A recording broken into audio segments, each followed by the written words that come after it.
Pour Pâques, en raison du couvre-feu, de nombreuses paroisses ont proposé une veillée pascale le dimanche, juste avant l'aube, comme à Vesoul. Frédéric Buridan et Antoine Laroche. 6h30 ce matin, l'horaire est bien matinal pour cette veillée pascale décalée. Pas de quoi décourager les fidèles qui se dirigent vers l'église. Et dans la sacristie, le père Ruffio se prépare pour cette cérémonie un peu particulière. La résurrection du Christ, il n'y a pas eu de témoin. On estime qu'elle s'est faite de nuit ou de grand matin. C'est pour ça que l'Église, depuis toujours, célèbre la veillée pascale, la résurrection du Christ de nuit. À cause du couvre-feu. Cette année, nous sommes contraints de nous adapter et nous le faisons du mieux que nous pouvons. C'est pourquoi cet office commence de nuit.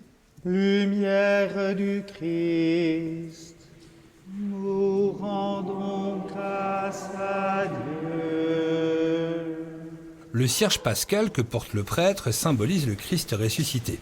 Et un peu partout en France, comme à Vesoul, les catholiques se sont réunis pour ce moment très important de la liturgie. Même s'il a fallu se lever beaucoup plus tôt, à la sortie de la veillée, le jour se lève progressivement avec la joie de ce moment partagé, même de bon matin. Il faut dire que l'an dernier, avec le premier confinement, il n'y a eu aucune célébration pascale dans les églises. Quand les gens partent en vacances ou ils vont faire une rando, ils se lèvent à 5h du matin ou plus tôt. Vous savez, quand on en a envie, on fait tout ce qu'il faut pour être là. L'année dernière, on n'a pas pu assister aux messes pour Pâques.